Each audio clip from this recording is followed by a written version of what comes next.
안녕하세요, 김호준입니다.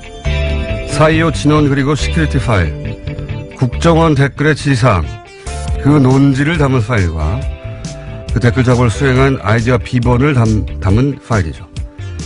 최근 대법원 법원행정처 컴퓨터에서 우병우 전 민정수석이 2심 유죄 판결에 큰 불만을 표시했고, 해당 파일이 대법원 판결에 중대한 변수가 될 거라는 내용이 발견이 됐죠.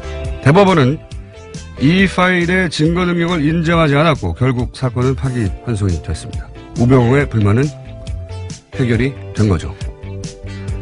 검찰이 이 파일의 작성자, 애초 자신이 작성했다고 인정했다가 나중에 기억이 나지 않는다고 진술을 바꾼 전 국정원 심리전단 소속 김모 씨를 작년 8월부터 5차례나 소환했지만 출석하지 않자 체포영장을 청구했습니다. 법원이 이를 어제 기각했습니다. 작년 8월부터 5차례 소환에 불응했다면 일반인은 진작 체포가 됐겠죠. 시민들이 검찰을 응원하고 사법부를 비토하는 풍경 최근 자주 벌어집니다. 이 생경한 풍경이 벌어지고 있는 이유, 사법부 스스로 제공한 겁니다. 스스로 제공한 이유 스스로 해결하지 못하면 무능하거나 비겁하거나 어느 쪽이든 사법부 신뢰 회복은 아주 멀리 물 건너 가는 거죠. 김원준 생각이었습니다.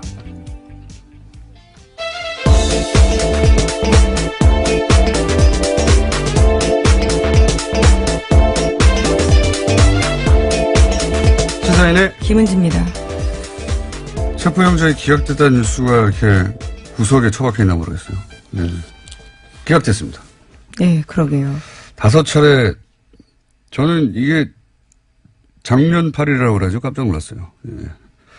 저도 소환에 불응해 봤는데. 몇 번 불응하셨나요?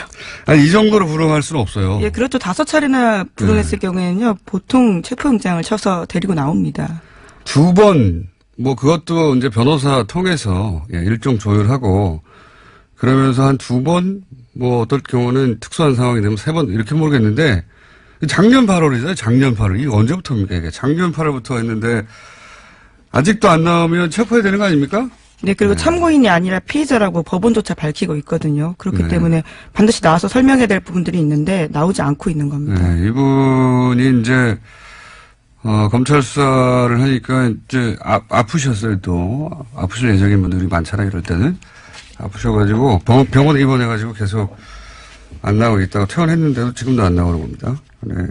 예, 저도 법정에서 여러 차례 봤었는데요. 기억상실 증언도 굉장히 많이 했습니다. 스스로도 기억력이 부족하다라는 이야기까지 했었는데 이제는 아프기까지 하신 거죠. 처음에는 본인이 작성했다고 했어요. 예, 검찰에서는 그렇게 이야기했었습니다. 네, 했는데 나중에 이제 진술을 기억이 나지 않는다고 진술을 바꾸고 대부분은 그걸 받아들여 준 거예요. 예. 본인이 기억나지 않는다고 하니까 본인이 작성한 게 확인이 되지 않는다. 이거 얼마나 편합니까? 네, 자기 이메일은 다 맞고 누구와도 공유한 적이 없지만 첨부 파일만 기억이 안 난다라는 거였습니다. 기억이 나지 않으니까 대법원이 기억나지 않는구나. 그럼 안 되지 하고 증거 능력을 인정하지 않아서 얼마나 편해요. 예, 저도 앞으로 이렇게 할 생각입니다. 무슨 문제가 생기면. 자, 첫 번째 뉴스가 뭡니까? 네, 이명박 정부 시절 국가정보원이 대북 공작금을 사용해서 전직 대통령 뒷조사를 했습니다. 10억 여원으로 김대중 노무현 전 대통령의 뒤를 캔 건데요. 검찰은 최종업 전 이명박 정부의 국정원 3차장 주도로 이러한 비밀 프로젝트가 실행됐다는 사실을 확인했습니다. 그리고 구속영장을 청구했는데요. 김대중 전 대통령 뒷조사는 데이비슨이라는 공장명으로 됐고요. 노무현 전 대통령의 뒷조사에는 연어라는 공장명이 붙었습니다. 데이비스는 뒤에서 나온 것이고 연어는 이제 노무현 대통령 해외 비리가 있으면 그 사람들을 국내로 다시 돌아오게 만들겠다는 이런 뜻이 담긴 거라고 하던데. 네, 하지만 다 실패했습니다. 사실이 아니어서요. 예, 사실무근으로 판결이 나서 실패했는데 이게 이제 실패했기 때문에 드러나지 않을 뻔했던 거죠. 예, 그런데 이게 어떻게 드러났냐 재밌습니다. 갑자기 이름 생각납니까? 네, 원세훈 전 원장. 네네. 제가 오늘 멍한 상태거든요. 중간중간에 도와줘야 돼요. 네. 수면 부족으로 멍하기 때문에. 원세훈 원장이 이제 국정원 자금을 유용한 사건을 뒤지는데 그 중에 하나가 호텔 스위트룸을 개인 용도로 빌렸는데 그 자금이 대북 공작금이었던 거예요. 네, 하필이면 대북 공작금을 손을 대서요. 줄줄이 엮이게 된 겁니다. 대북 공작금을 이용해서 대북 공작 능력을 조화시켰기 때문에 북을 이롭게 했으니까 빨갱이죠. 보수 진영의 논리로 따지면 어쨌든 근데 이제 그 자금을 뒤지다 보니까 비는 구석들이 있는 거죠. 그 비는 구석들을 또 따라가다 보니까 이게 나온 거예요. 예. 이런 게 요즘 보수에서 유행하는 단어로 말하자면 정치 보복인데, 근데 이제 그 용어로도 전혀 적합하지 않은 것이 보복이 되려면 김대중 노무현 두 대통령이 이명박 전 대통령을 굉장히 괴롭혔어야 되잖아요. 그런데 사면을 해줘서 정치를 복귀시킨 게 김대중 전 대통령이고, 그리고 청계천 한다고 했을 때 서울시장, 이명박 서울시장 시절에 중앙부처가 이거 협조해주지 않으면 안 되거든요. 보수 정권이었을 때 박원순 시장이 뭐 한다고 그러면 그렇게 못하겠어요. 노무현 대통령 때는 이거 해주겠어요. 네, 아예 국정원에서 보고서까지 쓰면서 공작을 했었던 바가 드러난 바가 있죠. 박원순 서울시장. 노무현 대통령 때는 이명박 서울시장이 청계천 복원한다고 하는 게 기본적으로 대통령 되기 위한 프로젝트였지만 그래도 물이 흐르는 게 낫다. 그래서 중앙부처 협조해주라고 했단 말이죠. 무슨 피해를 입기는커녕 도움을 받은 거예요. 기본적으로 대통령 가는 길로. 이게 최소한의 인간적 도의도 없는 이거는 그냥 정치 린치인 거죠. 린치. 보복이 아니에요. 이명박 전 대통령이 한 것은 린치를 가했죠. 심지어 대북 공작금을 사용해서 그조차도 사실로 드러나지 않았다라고 하는 건데요. 근데 이제 뭐 이런 일이 있지 않았을까 짐작만 하다가 이번에 이제 원세훈 원장의 큰 도움으로 이분이 큰 도움을 많이 주시고 계세요. 예, 특활비도 이분으로부터 시작된 것이고 동상을 세워드려야 될까. 어쨌든 여러 가지가 밝혀지고 있는 와중에 당사자들이 모두 인정했다라고 합니다. 자, 대북 공작금이라고 대북 공작금. 이 대북 공작금을 또 이 자금 추적하는데 국세청이 동원돼서 예, 국세청 당시 국세청장에게 도와주세요. 예, 이현동이라고요. 네. 당시에는 국세청장은 아니었고 서울지방국세청장이었습니다. 그렇습니까? 예. 그리고 나서는 마지막엔 국세청장이 됩니다. 했죠. 예. 그때 이제 이 공작금을 받았다는 겁니다. 예, 오늘 아침 동아일보 보도인데요. 이명박 정부 시절에 이현동 전 국세청장이 위 프로젝트, 그러니까 데이비슨 프로젝트를 도운 대가로 국정원 돈 받았다라고 합니다. 수천만 원이 쓰였다라고 하는데요. 이 또한 대북 공작금이라고 합니다. 원세훈 전 국정원장이 큰 일을 하고 있습니다. 자, 새로 나온 내용입니다. 예. 대북 공작금으로 전직 대통령들 뒤를 캐다가 실패했는데 실패했던 사건이 이제 드러난 겁니다. 대북 공작금을 사용했기 때문에. 자, 다음 뉴스는요? 네, 박근혜 정부 또한 세월호 참사 특조위에 대해서 조직적인 방해, 그러니까 공작을 했다는 사실이요. 검찰 조사 결과 확인됐습니다. 여기에는 새누리당 원내수석 부대표였던 김재원 의원, 조윤선 당시 정무수석, 그리고 해양수산부 고위 관계자가 방해 공작을 했다라고 하는데요. 최종 지휘를 한 사람은 이병기 청와대 비서실장이라고 합니다. 특조위가 방해받고 있다. 정부가 당시 박근혜 정부가 특조위를 방해하고 있다는 이야기는 특조위에서 활동하던 분들이 모두 다 했었어요, 그때. 네, 심지어 당시에도 문건이 나온 바가 있습니다. 부정해서 네. 그렇죠. 그때는 이제 해수부 문건이 나왔는데, 이제. BH라고요. 인정하지 않았었죠. 근데 지금은, 조사가 이루어져서, 누가 그 일을 주도했는지가 이제 특정되기 시작한 건데, 여기 또 의외로 조윤선 전 장관이 등장을 하네요. 해수부 고위 관계자야, 당연히 해수부 관을 붙여니까 등장을 했을 텐데 조윤선 정무수석이 당시에 이 사안에 관여했다. 네. 이 사안이 또 기소되면 조윤선 전 장관의 형량이 늘 수가 있겠네요. 아주. 네, 굉장히 구체적으로 장소와 시간이 특정되고 있는데요. 2015년 1월 달에 세 사람이 만나서 특정 호텔에서 만났다라고 합니다. 그러면서 박근혜 전 대통령 7시간 행적 등을 조사하려고 했던 특조위 방해 공작 논의했다라고 하는데요. 여기서 제로베이스라는 단어가 나온다라고 합니다. 그러니까 특조위 인원과 예산을 모두 축소해서 집행하라라는 의미로 보고 있다고 그러니까 합니다. 특조위 출범하기 이전 제로베이스처럼 만들어버리라 뭐 이런 의미였던 것 같은데 이게 이제 그 이후에 벌어진 일을 생각해 보면 당시에 그 여야가 추천한 특조위원들이 있었어요. 근데 어느 날 갑자기 이 특조위원들 기자회견을 여는 겁니다. 기자회견을 하고 나서 싹 빠져버리죠. 네. 심지어 여당 추천 의원들이 특조위를 비판하면서 나가는 겁니다. 그리고 나서 그때 이제 특조위에 파견된 공무원들도 있었거든요. 공무원으로 싹 철수를 해요. 그러니까 야당 추천 인사들만 남았는데 공무원들이 도와줘야 부처에서 무슨 협조를 받죠. 아무것도 못하는 거예요. 근데 복사나 팩스도 보내지 못했던 상황이라고 저도 기억하고 있는데요. 그때 이분들이 사실 엄청나게 항의했는데 언론이 제대로 다뤄주지 않았었는데 생각해 보시면 보십시오. 당시 이병기 청와대 비서실장은 사실 국정원장 출신이죠. 예. 국정원에서 이런 일을 했던 것도 드러났었죠.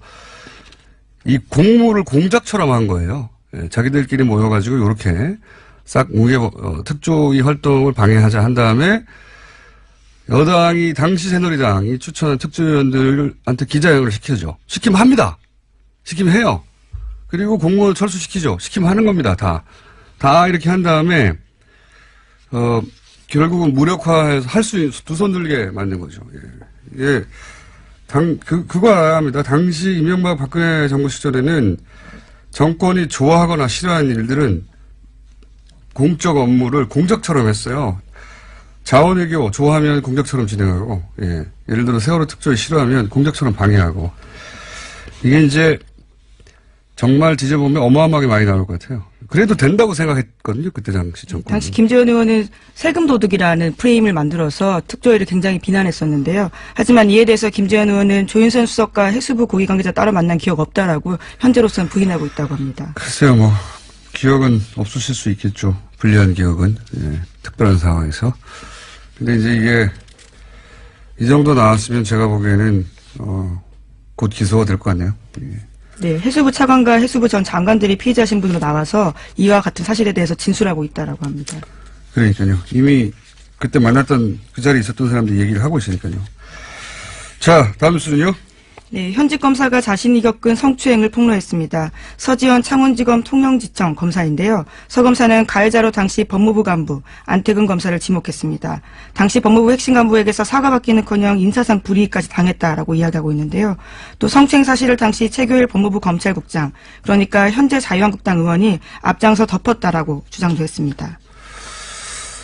저는 이 서지현 검사 인터뷰는 우리 사회의 이제 보수성 그리고 현재 여성의 사회적 지위 혹은 검찰 조직이라는 특수성을 다 감안했을 때 개인적으로 굉장히 역사적 인터뷰라고 생각합니다. 네. 왜 역사적 인터뷰라고 아마 두고두고 이정표가 되는 인터뷰가 그런 인터뷰로 기록이 되지 않을까.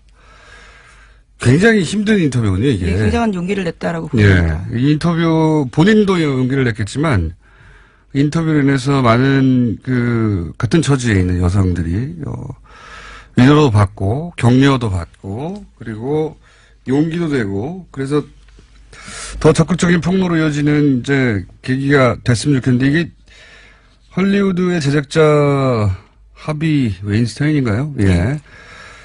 그 사람에게 당했던 알리사 생각이 안 나네요. 네, 제작자와 배우들이 많습니다. 네, 예, 많습니다. 최초 폭로가 알리사 도시 이름인데 이탈리아 기억이 안 나네요. 알리사 못 로마인가요? 알아들어서 죄송합니다. 알리사 로마인가요? 베네치아인가요? 밀라노인가 합니다. 밀라노의 폭로로부터 시작된 건데 그래서 미투 해시태그가 전 세계를 휩쓸었죠. 예, 작년에 올해의 인물로 뽑히기도 했습니다. 이와 관련된 인물들이요. 우린 조용했어요. 예, 그런 일이 없어서가 아니라 그 일을 공개했을 때 입을 수 있는 피해가 굉장히 들었던 거죠. 예. 예, 꽃뱀 취급을 받는다. 이렇게 걱정을 했을 것이고 혹시 조직에 괜히 피해 평지풍파를 일으키는 거 아닌가. 그러니까 스스로 자책하는 거죠. 스스로 자책하고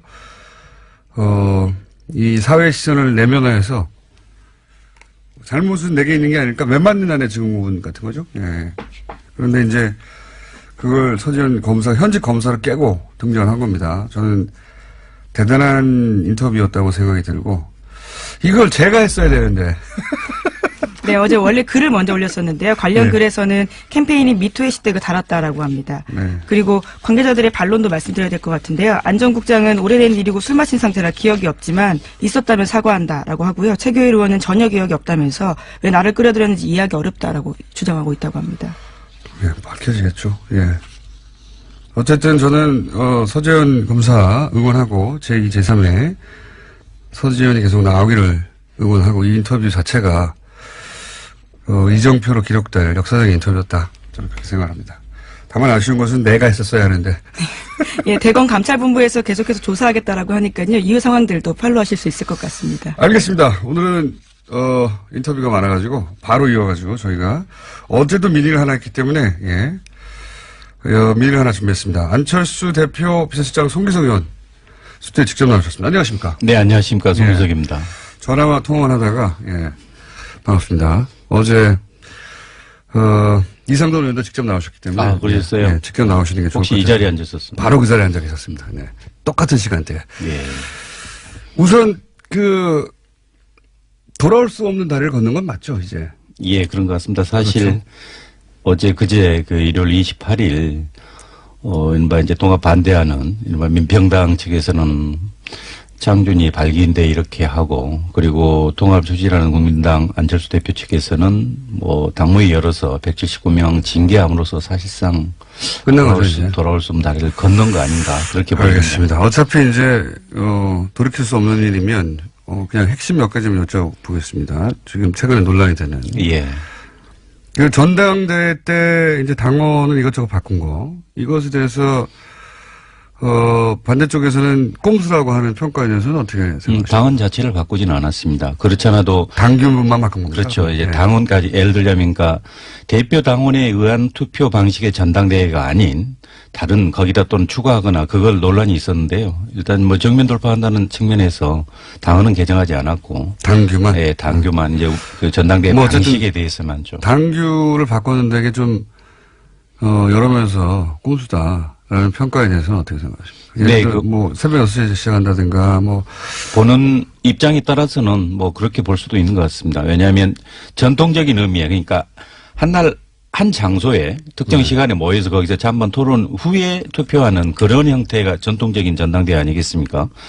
그렇지만 이 현대 이 뉴미디어 시대에 와가지고 과연 그 방식을 꼭 고수한 게 옳으냐라는 측면인데요. 거기에 이제 다른 걸 더 가미했다고 볼 수 있을 것 같습니다. 근데 모집단을 줄이려고 대표당원한테 전화해서 모집단을 10,000명을 한 절반 가까이 쳐낸 것도 포함해서 의장 권한을 사실상 무력화하는 디테일한 몇 가지 장치 이런 건 사실 반대파가 이렇게 했으면 안철수 대표 측에서도 가만 안 있었겠죠. 예, 분명히 제가 보기에도 논란의 소질이 있습니다. 다만 대표당원 같은 경우는 거의 한 이제 6,500, 한 7,000명 가까이 다시 회복된 상황이고 그게 뭐냐면 결국 당비를 내지 않은 분들 또 연락이 안 되는 분들을 어떻게 대표당원 지위를 유지할 것인지 여부가 이제 핵심이었던 것 같습니다.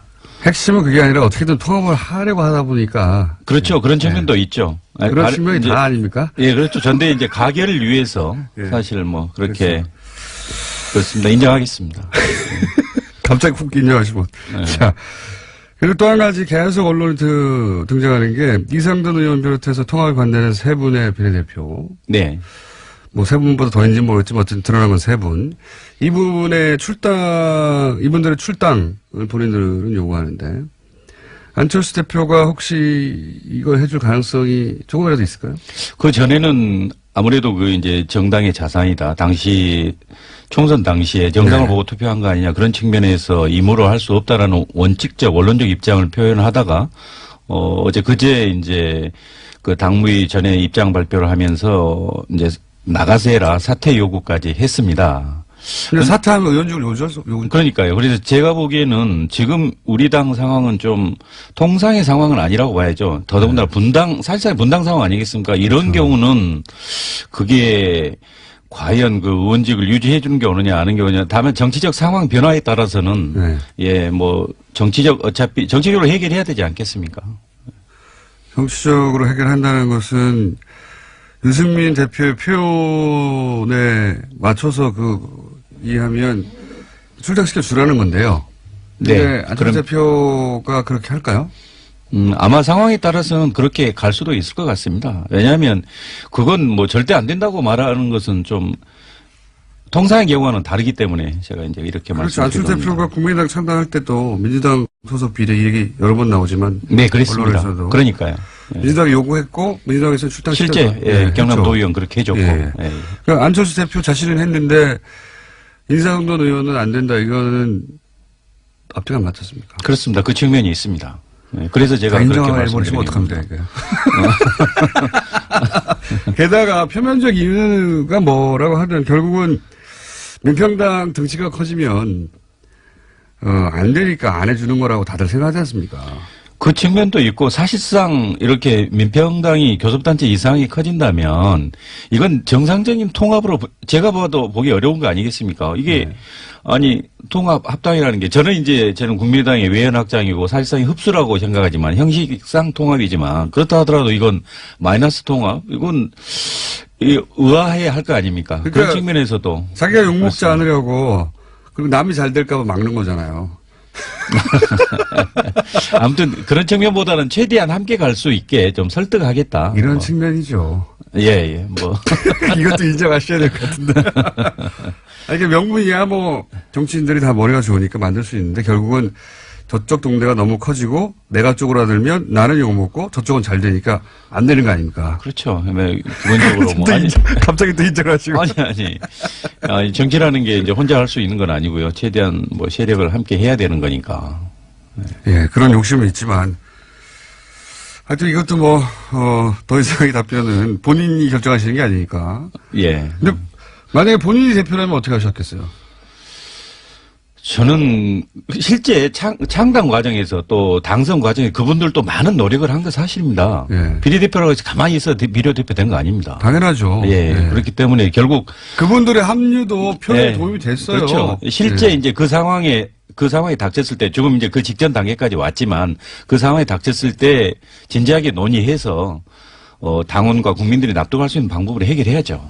예. 본인이면 출당했겠다는 얘기네요. 네, 그렇습니다.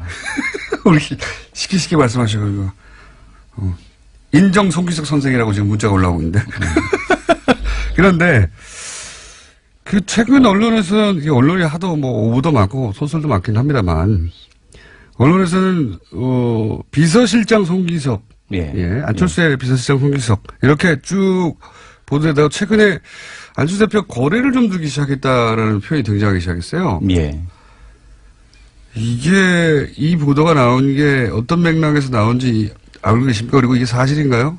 예, 아마 그 기본적인 입장이 이제 무조건 통합의 찬성파 아니냐라는 뭐 그런 시각에서 출발한 것 같은데요. 제가 개인 안철수의 비서실장이 아니고 국민의당 당대표의 비서실장 아니겠습니까? 국민의당이 바른 방향으로 가게 하는데 조언해야 되고 대표를 보좌해야 되는가 그런 측면에서 이제 보면 좀 제가 보기에도 좀 비합리적인 부분에 대해서 지적을 하고 그런 부분에 대해서 좀 무리수가 이게 있었죠. 아무튼 그 법률가 시각에서 봐서는 좀 지나친 부분이 분명히 있었습니다. 네. 판사 출신이시잖아요. 예, 그렇습니다. 좀 지나친 게 아니고 많이 지나치지 않았습니까? 무리수를 많이 두지 않습니까, 사실은? 어떻게든 통합을 사실 정치적으로 이해갑니다. 통합을 안 하면 정치 생명이 이제 끝장날 판까지 사실 판이 벌어졌으니까 가긴 가야 하는데 그 과정에서 무리수가 있긴 있었죠. 예, 충분한 소통이나 설득이 좀 부족했던 건 맞습니다. 그리고 절차적으로도 다소가 아니고 꽤 좀 미흡한 측면도 있었죠. 예. 아니, 이게 다 인정해버리시면 저하고 각이 서야지, 이렇게. 아니, 왜 머리를 쥐어 뜯으세요? 예. 지나친 인정. 근데 이런 식으로 객관적으로 보면 그런 면도 있다 얘기하다 보니까 예. 기자들이 그럼 그 사이가 멀어졌나 이렇게 생각하는 거군요. 해석을 한 거군요. 예, 이제 그렇게 본 것 같지만 그러나 아까도 말씀드렸다시피 국민의당 당대표 비서실장의 역할은 충실하고 있습니다. 국민의당이 바르게 가야 된다. 하지만 개인적으로는 뭐 아쉽거나 이건 너무했다는 부분도 있긴 있다. 예, 지나온 과정 보면 네, 그렇습니다. 그렇군요. 자, 그러면 개인적으로 통합하면 글로 가십니까? 아니면 무소속 됩니까? 아니면은 좀 생각해 보셔야 됩니까? 지금 상황에서는. 그런데 저는 이렇게 생각할 때 통합이라는 것이 결국 저는 국민의당이 중도개혁에서 외연 확장인데 그래서 외연 확장의 범주 내에 개혁적 보수니까 바른정당 다수가 포섭된다고 보는 겁니다. 그렇기 때문에 그 방향이 옳다. 원칙적으로는 그렇게 생각하지만 그러나 이런 형태의 분당, 마이너스 통합 이건 바람직하지 않다는 게 제 생각입니다. 그래서 이제 앞으로 남은 방법은 실제 17분은 이제 거의 분당의 길로 갔고 나머지 중재하는 의원들을 이분들을 어떻게 설득할 것인가. 그럼 안철수 대표께서 그분들 따라 양보를 할 것인지 아니면 더 설득할 것인지 아니면 바른정당 의원들이 실제 개별 입당으로 해서 이런 문제를 해소할 것인지 그런 거 결국 정치적 역량 또 정치적 결단의 문제 아니겠습니까? 이제 실제 그 상황이 닥치면 저도 판단하겠습니다. 판단하겠다는 말씀은 무조건 합당 통합화 쪽으로 가는 건 아니라는 거네요. 네, 그렇습니다.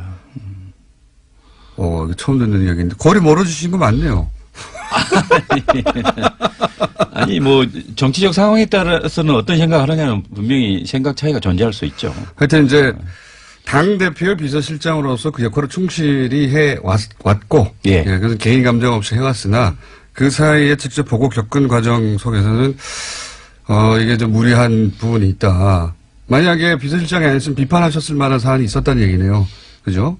그렇죠. 또 내부적으로는 또 순소리도 계속 했고요. 네. 네, 그러다 보니까 이제 최후의 결정의 순간이 다가오고 있는데 그럴 때는 마음을 결정하셔야 되는 거 아닙니까? 예, 그래야 되겠죠. 그런데 지금 무조건 통합은 아닌 것으로 그거는 내가 고민해 봐야 한다. 이 정도 선까지 오신 거군요. 네, 그렇습니다. 멀어지신 거 맞는 것으로 오늘 인터뷰를. 예. 저희가 그 이상돈 어제 의원만큼 대립각이 쓰는 시간, 그 대립각이 쓰고 그 시간만큼 드리려고 했는데 이게 다 인정하셔가지고 시간도 다 썼고 대신 저희가 딸 한번 모셔야 될 것 같습니다. 딸 한번. 서정검사 말고요. 저를 또 예. 네. 네, 좋습니다. 법률 용어가 갑자기. 자, 아니, 어제 이제 반대파와 사실은 찬성파의 대립구도로 이제 모셨는데. 예. 약간 가운데로 오셨기 때문에. 게다가. 아니, 근데 저는 그 반대하는 분들의 그 논리에 대해서는 수긍을 못 합니다. 알겠습니다. 이게 어떻게 호남을 버리고 탈호남이고 뭐 햇볕적절을 버리고 그런 보수 대합이고 이건 전혀 동의하지 않습니다. 동의하지 않지만 예, 그렇다고 예. 통합파의 그대로 자동으로 따라갈 거라는 생각은 다른 사람들이 그렇게 생각하면 그건 오산이다. 나는 나의 판단을 새로 다시 시작하겠다. 예, 통합은 원칙이 맞지만 이런 형태의 이렇게 분단까지 가는 이런 바람직하지 않다고 생각합니다. 알겠습니다. 오늘 여기까지 하겠습니다. 약간 멀어진 걸로 확인된 송기석 의원이었습니다. 감사합니다. 네, 고맙습니다. 2주 전 목요일 날 JTBC에서 가상화폐 토론을 가졌습니다. 굉장한 화제였습니다. 특히 유시민 작가 단연 주인공이었죠. 네. 직접 오셨습니다. 안녕하십니까? 안녕하세요. 네. 샤랄랄랄라 이건 또 무슨 음악이야?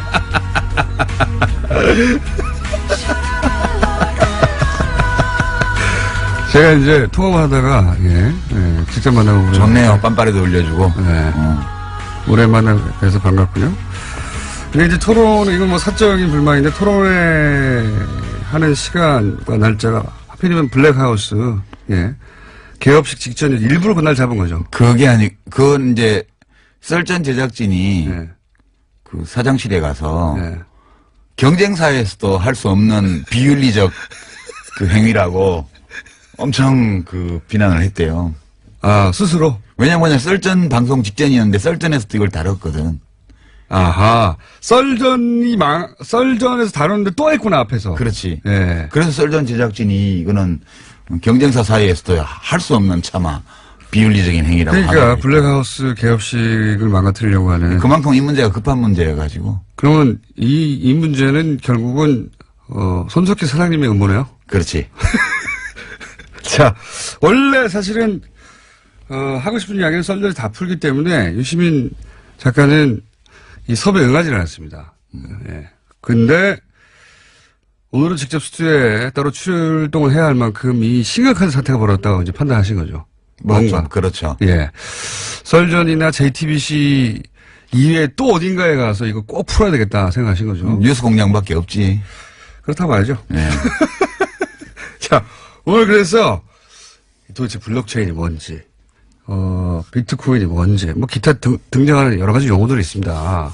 분산 원장이라는 단어도 등장하고요. 뭐 영어도 막 등장해요. 예. 작업 증명 이런 거 등장하고 기사 읽다 보면 포기하게 돼요, 중간에.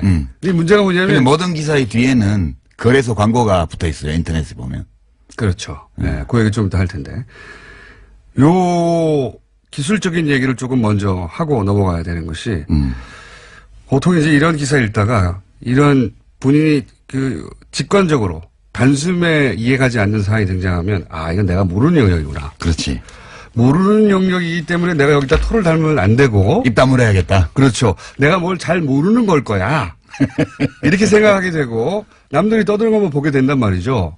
근데 사실 이 비트코인 혹은 뭐 블록체인 기술이라는 게 이제 유시민 작가가 이제 나왔으니까 이제 쉽게 예를 들어 설명하겠죠. 예, 못하면 퇴장이고요. 알고 보면 뭣도 아니야, 이거.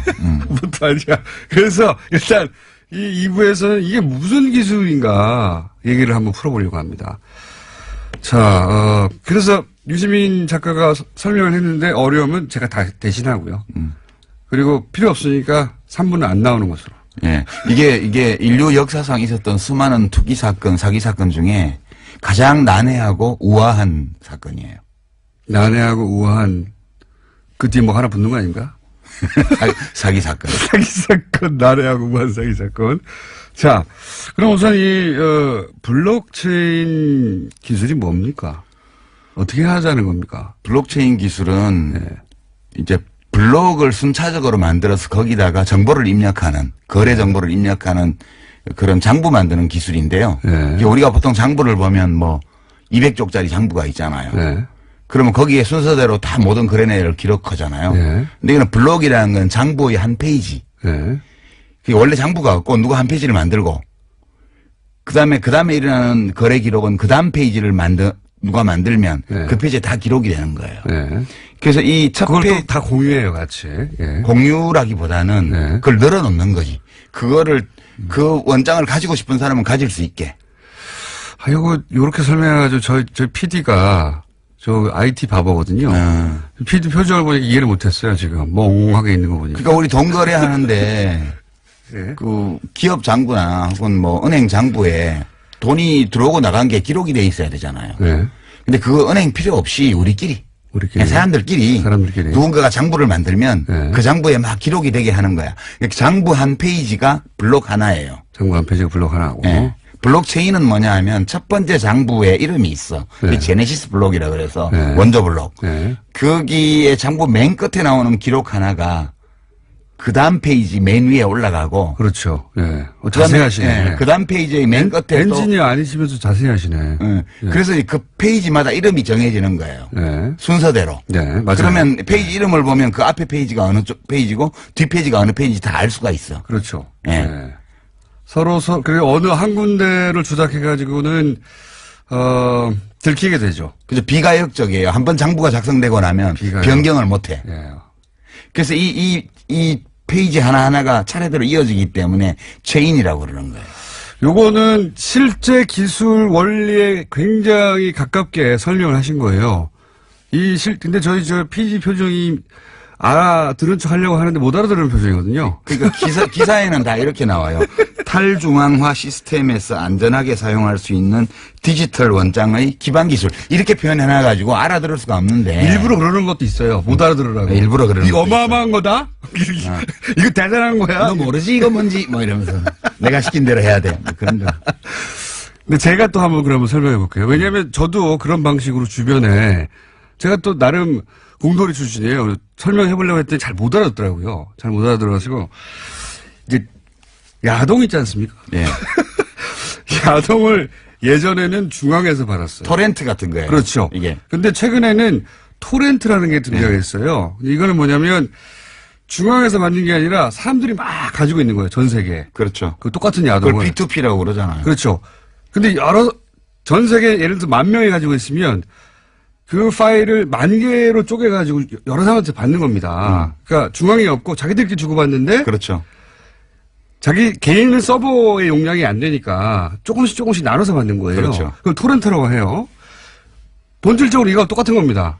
분산해서. 근데 이제 여기서 문제가 뭐가 생기냐. 이 파일을 받을 때 사람들은 이게 진짜인지 가짜인지를 몰라요. 야동인지 알고 받았더니 받고 보니까 검찰 함정 파일이야. 그럴 수도 있잖아요. 네, 그런 가능성은 없어요, 이거는. 그렇죠. 네. 요 문제를 이제 해결하고 싶었던 거예요. 그렇죠. 블록체인은 그러면 10명한테 파일을 나눠서 받는 거야. 똑같아. 뭐 10명이든 1,000명이든 10명이라고 합시다. 비유적으로. 근데 이걸 도대체 이 파일이 야동인 줄 어떻게 확인할 수 그러니까 있을까? 신뢰할 수 있도록 해준 거예요. 그렇죠. 어떻게 신뢰할 수 있도록. 그 머리를 굴리기 시작한 겁니다. 그러니까 사토시 나카모토라는 이름을 쓰는 익명의 공학자 또는 뭐 공학자 그룹이 2008년도에 논문을 하나 딱 냈는데 그거는 학술지에 낸 게 아니고 화이트 페이퍼라 그래서 그냥 인터넷에 띄운 거예요, 논문을. 네. 그리고 몇 달 후에 2009년 1월 초에 이 시스템을 론칭을 해요. 비트코인 시스템을. 네. 그러니까 이 시스템에 들어와서 접속하는 사람을 피어라고 그러고요. 네. 그러니까 피어들끼리, 그냥 컴퓨터들끼리, 또 노드라고도 하는데 이 사람들끼리 너무 잘하는데? 네. 이 사람들끼리 그냥 거래를 해요. 비트코인 하나 줘, 뭐 줄게. 이렇게 해서 거래를 하면 거래 기록이 생길 거 아니에요. 네. 근데 이 거래 기록을 장부에 기록을 해야 되는데. 그렇죠. 최초의 이 사토시가 내려받은 최초의 제네시스 블록. 네. 거기는 기록이 하나밖에 없어요. 이 받았다. 네. 비트코인 받았다. 네. 이거 채굴 해가지고. 네. 이 블록을. 첫 번째 채굴이니까. 예, 블록을 만드는 걸 채굴이라 그래요.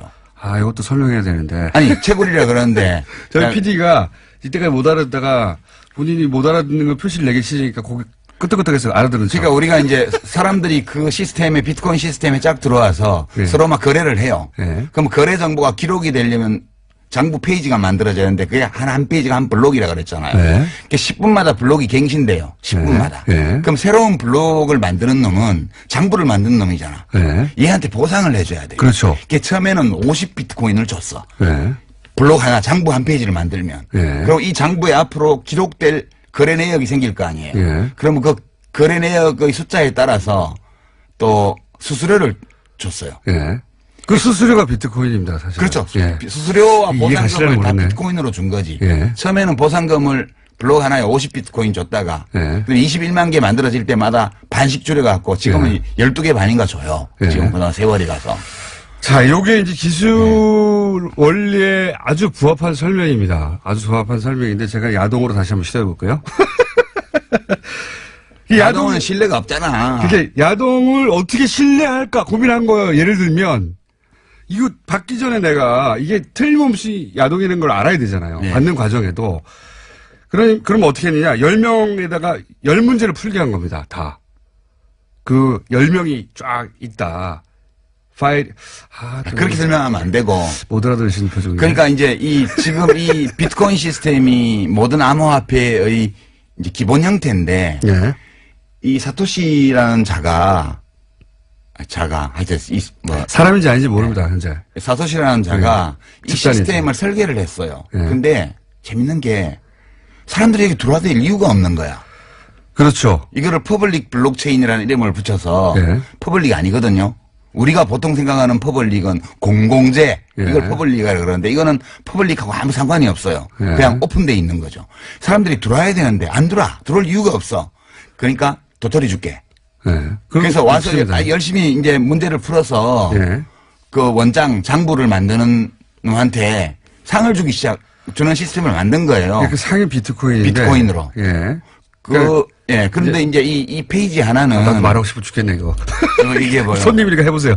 페이지 하나는 용량이 1메가바이트예요. 그러니까 예. 블록 하나의 용량은 1메가바이트고 예. 이 1메가짜리를 계속 돌릴 수는 없으니까 헤더라는 걸 만들어서 예. 그 1메가바이트에 정보를 표시하는. 최대 거죠. 용량인 요 블록의 주요 정보를 딱 요약해서 80바이트로 헤더에 딱 저장을 해요. 색인 같은 거죠, 색인 같은 네. 거. 근데 우리가 보통 사람들이 쓰는 거는 그 180기가바이트 이상의 데이터를 다운받아야 되는 그 비트코인 시스템 전체를 다운 안 받아요. 그렇죠. 사람들은 대부분 헤더만 다운받아요. 예. 그래서 이거를 완전 노드라 그래서 완전히 다 비트코인 코어를 다운받아서 채굴하는 사람을 완전 노드라 그러고 예. 이 거래를 위해서 지갑만 만들어서 맞습니다. 그 지급 검증 모드라 그래요. 그거를 헤더만 다운받는 거를. 네. 그러니까 이게 장부를 연속적으로 만들어 나가서 그걸 되돌릴 수 없게 만들어서 이 시스템에 들어온 사람은 서로를 신뢰할 수 있게 하는 거예요.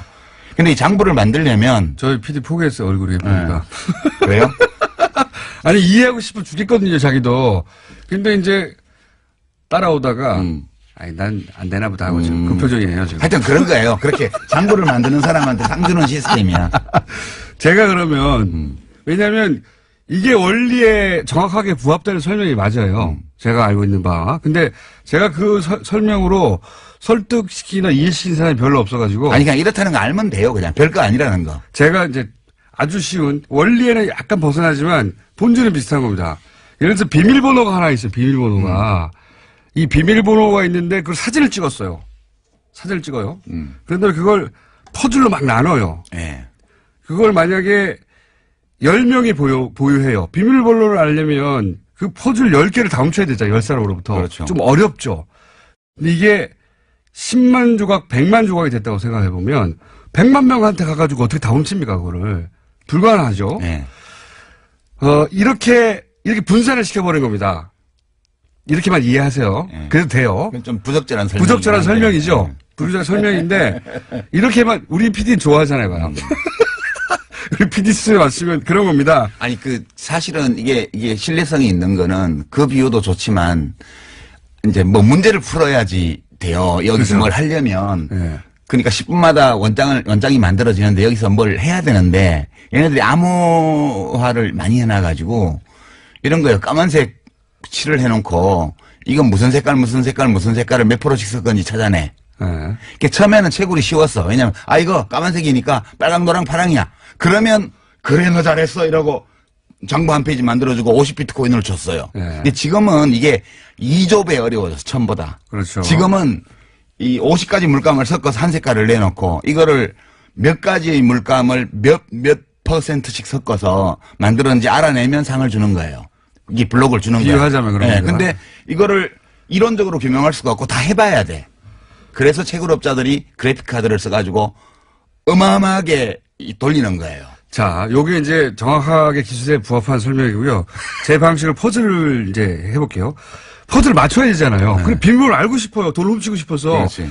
퍼즐을 맞춰야 되는데 조각이 너무 많아요. 조각이 너무 많으니까 컴퓨터가 많이 필요해요. 그렇죠. 예. 그런데 이걸 개인이 할 수 없으니까 이제 이걸 해주고 수수료를 받는 거예요. 그게 채굴업체예요. 예, 그게 채굴이고 그때 수수료 받는 게 비트코인입니다. 채굴이라는 게 조각을 맞춰주고 이게 조각이 다 맞고 이게 가짜가 아니야.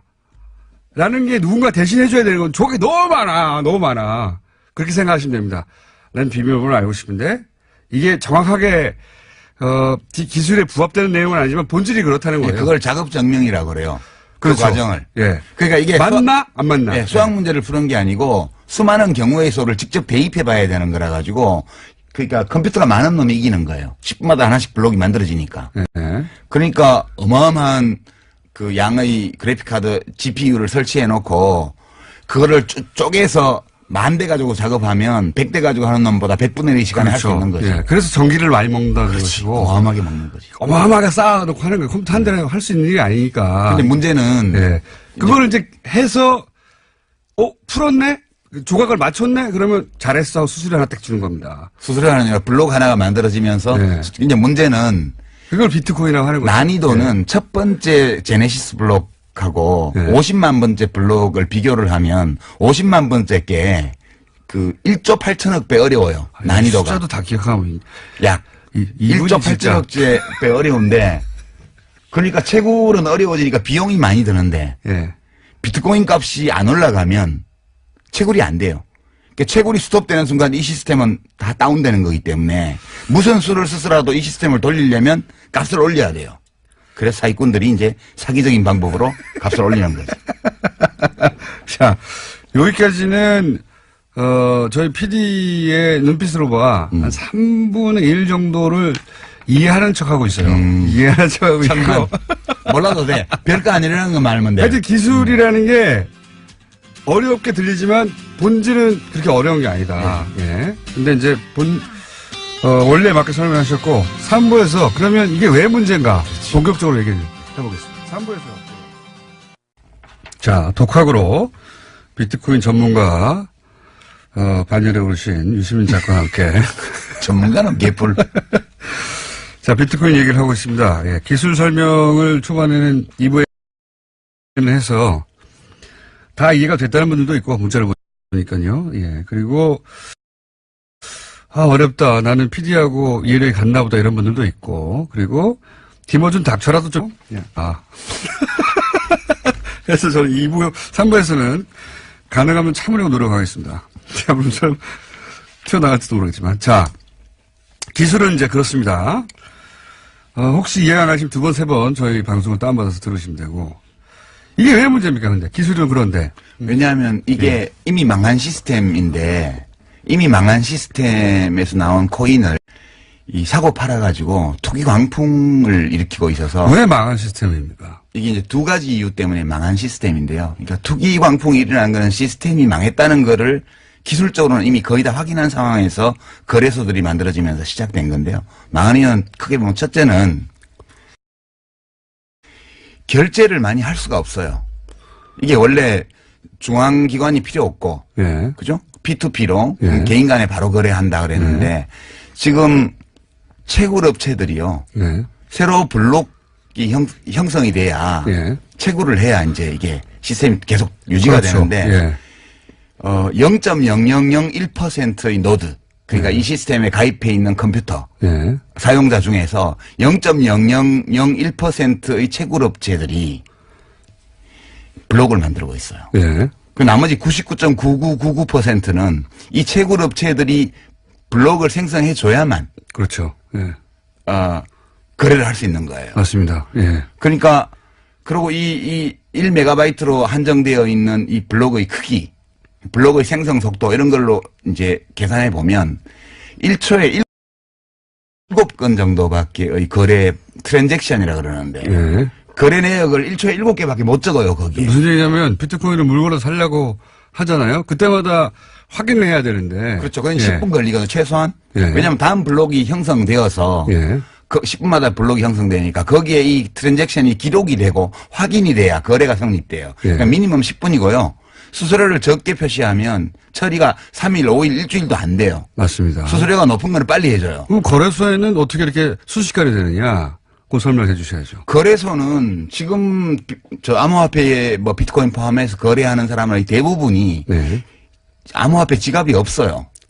그것도 무슨 이 얘기냐? 블록체인 시스템에 안 들어와 있다고요. 예. 이거를 이제 들어와 있는 노드 컴퓨터로 하는 사람을 이제 온 블록체인이라 그러고요. 예. 이 블록체인 시스템과 전혀 무관하게 바깥에서 거래하는 사람 그를 오프 블록체인 거래라고 그러는데 예. 대부분의 암호화폐 거래가 오프고요. 예. 이 오프를 담당하는 거는 거래소인데 중개소. 예. 여기서 전자지갑을 갖고 있으면서 따로 DB를 만들어서 자기들 고객하고 거래를 하는 거예요. 예. 그래서 이 대부분의 거래가 블록체인과 관계가 없고 예. 이 거래를 블록체인에 집어넣으면 이 블록의 수수료가 커져요. 예. 그러면 그렇죠. 채굴 비용을 감당할 수 있죠. 예. 근데 채굴은 갈수록 어려워지고 아까 그랬잖아. 50만 번째 블록은 첫 번째 블록보다 2조 배 어렵다고요. 예. 1조 8천억 배. 그러니까 채굴 비용이 많이 들어가니까 이 채굴 비용을 뽑으려면 블록체인 보상금이 많아져야 되는데 이건 지금 처음에 50 비트코인에서 시작해서 12.5까지 내려와 있죠. 네, 거꾸로 내려가고 있는 거죠. 수수료는 원래 늘어야 되는데 네. 거래를 처리하는 속도가 너무 느리고 그다음에 대부분의 거래가 오프에서 이루어지기 때문에 네. 보상금으로 들어오질 않아요, 이게. 이게 이런 겁니다. 만약에 블록체인이라는 게 이제 기본적으로 해킹이 불가능하고 그래서 우리가 거래를 할 때 블록체인이라는 플랫폼 위에서 거래가 일어나는 줄 아는데 그게 아니에요. 네, 대부분의 거래가 다 이거하고 무관해요. 그게 아니라 말씀하신 헤더건만 가지고 거래소가 따로 거래하는 겁니다. 사고 그렇죠. 파는 거예요. 네. 예. 그러니까 이게 블록체인 기술 위에서 해킹이 불가능하도록 거래가 이루어지는 게 아니라 사실 그거하고 상관없이 아무 상관없이 이루어지는 이루어지는 겁니다. 그래서 이 거래소가 필요한 것이고 그래서 거래소만 돈을 벌고 있는 지금 거죠. 벌집 계좌라고 해가지고요. 네. 지금 그 실명 확인 안 해주잖아요, 은행에서. 이 네. 벌집 계좌가 거래소에 임원 명의로 법인 계좌를 만들어 놓고 그 계좌하고 거래하는 거예요. 예. 이 투자자들이. 그러니까 이거는 블록체인 기술 발전하고 전혀 무관한데 사실은 지금 이제 그게 그래서 첫 번째로 채굴 비용은 증가하고 예. 채굴에 따른 수익은 줄어들기 때문에 어느 시점에 가면 채굴 비용은 계속 올라가고 수익은 내려오다 보면 크로스가 이래요. 데드 크로스. 예. 그 시점이 되면 채굴이 중단이 돼요. 예. 채굴이- 보상이 미치지 예, 못하니까요. 채굴이 중단되는 순간 이 시스템은 끝장이에요. 그냥 서든 데스야. 채굴을 계속 해야지 돌아가는데 채굴을 해서 얻게 되는 이득이 채굴에 들어가는 비용보다 작아지면은 그렇죠. 중단하겠죠. 예. 중단하면 이 시스템이 돌아갈 수가 없는 거죠. 돌아갈 수가 없는 거죠. 예. 예. 그때가 올 수 있다는 거고. 그때가 반드시 와요. 그때가 오기 전까지 계속해서 가격이 올라가는 이유기도 합니다. 그렇죠. 예. 왜냐하면 보상이 있어야 되니까요. 이 가격이 올라가는 거는 실제로 이 블록체인을 기반으로 한 암호화폐 시스템에서 거래하는 사람들은 다 익명 거래고 전자지갑 주소로만 하고 있고요. 당사자들이 직접 하는 게 아니고 사실은 개별 사용자가 거래자가 시스템에다 정보를 집어넣고 그걸 받아가는 사람은 자기 암호키를 가지고 그 시스템에서 빼가는 구조예요. 예. 이렇게 돼 있는데 지금 그 가격을 지탱을 해야 되니까 내가 전자지갑을 여러 개 만들어 놓고 암호화폐 지갑을 내가 혼자서 거래해도 돼요. 그렇게 해서 지표를 끌어올리는 거죠.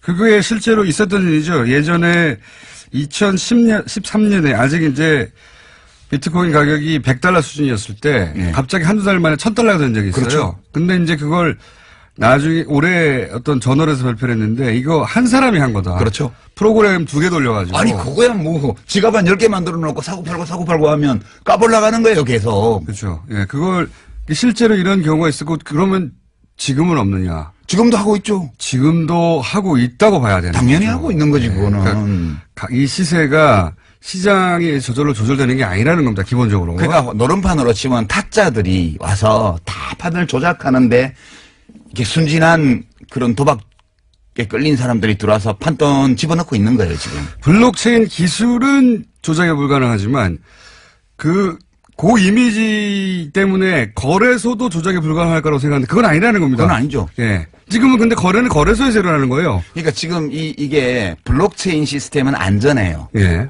그 기술적으로. 기술적으로 안전하고. 블록체인 위에 얹어놓은 암호화폐 시스템, 특히 이제 좀 시스템이 다른 암호화폐도 있지만 여러 가지가 있습니다. 비트코인을 예를 들면 네. 원조니까 비트코인 시스템도 비교적 안전해요. 이게 해킹이 불가능한 건 아닌데 해킹을 해서 얻을 수 있는 이익이 별로 없어요. 그 해킹을 하는데 들어가는 노력에 비해서. 네. 그래서 시스템상 좀 안전한데 이건 내부 환경이고요. 이 시스템에 내부 환경의 맨 바깥쪽에 그 암호화폐 지갑이 있어요. 예. 지갑도 시스템 내부긴 한데 지갑은 응용 프로그램이거든. 앱이거든. 그렇죠. 예. 그래서 이거는 해킹에 완전히 안전하다고 볼 수 없고요. 일본 거래소가 털린다든가. 그런데 그건 뭐가 틀린 건지 몰라요 아직까지. 네. 이 전자지갑이 암호화폐 지갑이 털린 건지 틀렸면 왜 털렸는지 해킹을 뭐 당했는지 거래 정보가 털렸는지. 아니면 비밀번호가 노출된 건지 모르고요. 어쨌든 한 네. 5,700억 규모의 해킹이 며칠 전에 있었죠. 그러니까 이제 그 암호화폐 지갑은 절대적으로 안전하지는 않고요. 그다음에 거래소로 나가잖아요. 그거는 이 암호화폐 시스템 내지 블록체인 시스템의 외부 환경이에요. 지금 계속 얘기했지만 블록체인 기술 기반에서 거래가 이루어지는 게 아니다. 그렇죠. 그건 안전한데. 네. 그건 안전한 게 맞아요. 그 좋은 기술이 맞고. 근데 지금 거래소에서 이루어지는 건 그렇게 이루어지는 게 아니다. 그렇죠. 예. 그리고 거기를 해킹하면 속수무책이다는 그러니까 거죠. 해커들이 다 거기를 노리죠, 지금. 네. 이 비트코인 시스템의 외부 환경을 노리는 거예요. 네. 거래소요. 블록체인은 안전하다고 그러는데 왜 해킹을 하지? 이렇게 생각하실 텐데 지금 설명으로 이제 이해가 되셨을 거라고. 그리고 이게 이제 제가 왜 제일 난해하고 우아한 사기 사건이라고 그러냐 하면 인류 역사상 네. 수많은 투기 사기 사건이 있었는데 포커를 예를 들어 볼게요. 지금 네. 시중에서 이제 나와 있는 책들이 많은데 비트코인이나 암호화폐에 대해서 세 종류의 책이 있어요. 첫 번째는 포커. 네. 인간의 두뇌를 바꾼다. 네. 미래형 게임이다. 이거를 설파하는 책이 있어요. 이게 이제 김진화 씨 같은 분이 쓴 그 넥스트머니 비트코인 이런 책이 이 암호화폐가 인류의 미래를 바꾼다. 이렇게 굉장히 투기를 하는데 그냥 투기가 아니고 인류 문명을 발전시킨대잖아. 네. 그런 류의 책이고요. 두 번째는 최근에 나온 책 중에 익명으로 신의 두뇌라는 닉네임으로 나온 책이 있는데 비트코인 1억 간다 이런 책이요. 네. 이거는 이제 이 포커를 해서 돈을 따는 기술. 네. 포커 알면 이긴다. 이런 종류의 책이에요. 네. 세 번째가 이거 지금 예약 판매 걸려 있는데 목차를 보니까 이병욱이라는 분이 쓴 비트코인과 블록체인 이런 책이 있어요. 이게 중립적으로 기술적인 측면과 이 경제적인 측면을 검토한 책이더라고요. 목차를 보니까 이런 책은 이 포커라는 게임의 실체에 대해서 알려주는 책이에요. 그래서 사람들은 되게 신의 두뇌라는 익명으로 쓴 이 책, 비트코인 1억 간다. 대박. 이 책 보면 나 돈 벌 수 있지 않을까? 이게 많이 봐요. 베스트셀러 목록에 올라 있어요. 네. 근데 이게 다 이거 포커가 인류의 두뇌 혁명을 일으키지도 않고요. 그러니까 비트코인이 뭐 사회 혁명을 일으킨 것도 아니고요. 그다음에 여기 가서 돈 딴다는 이거는 포커 알면 이긴다 읽으면 누구나 포커에서 돈 따나요? 정상적으로 하면 딸 수 있겠죠. 그러나 여기는 타짜들이 설치는 시장이거든요. 그래서 못 따요. 네. 다른 사람도 있긴 있죠. 예. 운이 좋아서 따기도 하고. 운이 좋아서 따는 경우도 있죠. 예. 그래서 이 기술은 어느 시점에, 그러니까 요런 방식으로 돌아가는 것은 어느 시점에 종말을 맞이할 것이다. 이렇게 생각하시는 거죠. 어차피 2100만 개가 발행되면 네. 비트코인이 2100만 개가 발행되면 그러니까 처음에서부터 시작해서 주기적으로 반감해서 693만 번째 블록이 형성되면 끝나요. 네. 2100만 개째 그렇게 설계를 했죠, 처음부터. 네, 그렇게 설계되어 있고 지금 1700만 개 정도 발행이 돼 있거든요. 네. 400만 개 남았는데 어차피 2100만 개 발행되면 더 이상 장부 지면이 늘어나지 않아서 네. 거래를 기록할 수가 없어요. 네. 그러니까 이 시스템은 종말이 처음부터 예정되어 있었던 거고 2100만 개까지 가기 전에 채굴 비용의 증가. 그죠? 네. 그다음에 난이도의 증가. 네. 이것 때문에 데드크로스가 일어나면서 그 이전에 다운될 가능성이 거의 99.999% 그렇게 전망하시는 거고. 예. 그것이 다운되는 순간 작업 증명이 안 되기 때문에 사실은 그렇죠. 시스템은 무용지물이 되는 것이고. 예, 시스템이 스톱되는 거예요. 예. 그러면 비트코인은 코인이 아니고요. 그냥 디지털 데이터거든요. 예. 이 디지털 데이터는 이 블록체인 시스템 안에서만 의미를 가지는 건데 이 시스템이 다운되는 순간 가치가 제로예요. 그렇죠. 작업 증명이 안 되니까요. 예. 예. 이게 자, 이런 전망하에 이것이 기본적으로 도박이고 사기라고 이제 주장하시는 거예요? 이렇게 안 하시는 분들 계시지만 유시민 작가는 그렇게 생각하고 예. 있습니다. 뭐 저는 하나의 시각을 말씀드리는 거죠. 예. 예. 그래서 그게 너무 걱정이 되기 때문에 왜냐면 언제 터진다 이거. 터지죠. 예. 언제 터지냐의 문제일 뿐 터진다고 생각하시기 때문에 이거 사람들 진정시켜야 된다고 나오신 거예요. 그죠? 진정시킨다는 목적이 아니고 저는 제가 이 비트코인이나 암호화폐나 블록체인에 대해서 잘은 모르지만 그냥 보통 사람 시민의 시선으로 예. 이해할 수 있는 선까지 이해해본 결과 예. 이거는 폰지 사기나 튤립 투기나 이거하고 근본적으로 동일한 사건이에요. 예. 그러니까 실체적인 가치가 제로인데 가격을 지탱하기 위해서 무한히 투자자를 끌어들일 수 있다는 전제를 두고 예. 이 시스템을 돌리고 있는 거거든요. 이거는 어느 시점에 가면 끝나는데 90대 중반에 다단계의 20대들이 엄청 끌려 들어갔던 거 기억나시죠? 예, 예. 그때 그 다단계를 설파한 사람들이 뭐라 그랬습니까? 이걸 유통혁명이라 그랬어요. 예. 중간 마진을 없애서 생산자와 소비자가 모두 이익을 보게 함으로써 이 자본주의 경제의 유통 시스템의 혁명을 가지고 올 수 있는 거라고 하면서 사람들을 끌어들였잖아요. 네. 이 모든 사기에는 명분이 필요해요. 근데 이렇게 문명의 혁신이라든가 또는 경제의 혁신이라든가 이런 거창한 논리를 끌어들이면 네. 왠지 내가 하는 투기가 가치가 있는 듯한 느낌을 줘요. 그렇죠. 예. 예. 그래서 사실은 규제한다고 하면 사람들이 화를 내죠. 화를 내는데 사실은 너 일확천금 노리는 거지? 라고 말하는 것과 마찬가지거든, 이 규제가. 그럼 기분 나쁘지. 그러면 속내를 들키려서 움찔해요. 그러면서 야 기술 때문이야. 인류를 위해서야. 그런 심리 구조하고 비슷한 겁니다, 사실은. 딱 그거예요. 비슷한 게 아니고. 화를 내는 건 기술 때문에 화를 낸다고 다들 얘기하는데 그게 아닙니다. 그래서 너 돈 때문에 그러는 거지라는 속내를 들켜서 그런 거예요. 예. 지금 암호화폐가요. 돈 벌고 싶어서 이러는 겁니다, 다들. 암호화폐가 한 1,500종 가까이 돼요. 근데 이 중에는 정말 블록체인 시스템과 무관한 암호화폐도 있고요. 이 ICO라 그래서 지금 되게 유식하게 들리죠. 예, 예. 이니셜 코인 오퍼링이라고 네네네. 해서 주식 공개하듯이 네, 맞습니다. 코인을 팔아요. 예. 채굴 안 해요. 리플 같은 거 채굴 예, 안 해요. 예. 그래서 뭐 리플은 시스템이 요거의 단점을 보완하거나 혹은 변종이 많이 있거든요. 예. 그러니까요. 이제 이 사람들이 이거를 규제하자고 그러면 퍼블릭 블록체인을 왜 규제를 하냐라고 얘기를 하는데 제가 아까 말씀드렸다시피 이건 퍼블릭과 아무 관계가 없어요. 예. 어른은 나우프에서 어떤 이러니까. 공적인 목적도 없는 거예요. 그냥 아무나 들어올 수 있는 거를 사람들은 퍼블릭이라고 이름을 붙였고 이 사람들이 그다음에 프라이빗 블록체인이라고 하는데 그게 사실은 퍼블릭한 거예요.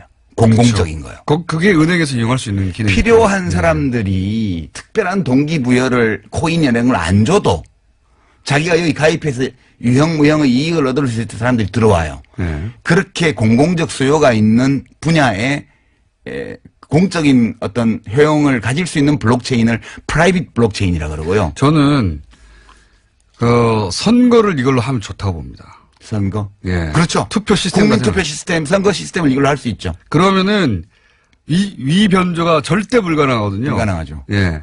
그래서 실제로 에스토니아든가 거기서는 블록체인 기술을 원용해가지고 선거 시스템을 구축하고 있어요. 그러니까 10초마다. 그런 건 좋은 거예요. 10초마다 블록이 갱신되는 네. 이런 시스템을 도입하면 트랜잭션, 그러니까 거래 건수도 엄청나게 많이 처리할 수 있고 네. 그런 게 퍼블릭한 거죠. 그렇죠. 예. 근데 이거는 지금 이름을 퍼블릭이라고 붙여서 사람들 속이는 거예요. 이건 완전 프라이빗한 거예요. 이게. 그리고 사실은 이렇게 기술을 얘기하는 분들도 다 버블이 있다는 거 알아요. 알죠? 아는데 내가 돈 벌고 난 다음에 터지라고 하는 거예요. 본질은 그렇습니다. 예. 네. 그러니까 원래 이 비트코인 시스템이 사토시가 그 발표한 논문 제목이 피어 투 피어 네. 일렉트로닉 캐시 시스템이거든요. 그러니까 개인 간 직접 거래하는 그 전자화폐 시스템이라는 제목으로 논문을 냈고 네. 이게 취지가 중앙이 필요 없다. 탈중앙. 저는 그 정신을 존중합니다. 아니 뭐 어떤 데서는 존중할 수 있지만 화폐는 네. 꼭 그래야 되는 건 아니에요. 그러니까 그게 화폐로 넘어가서 그런데 중앙이 없다. 중앙 서버가 없다. 네. 그다음에 세계 어디서나 거래할 수 있다. 수수료가 없다. 근데 개뿔 수수료가 없어요.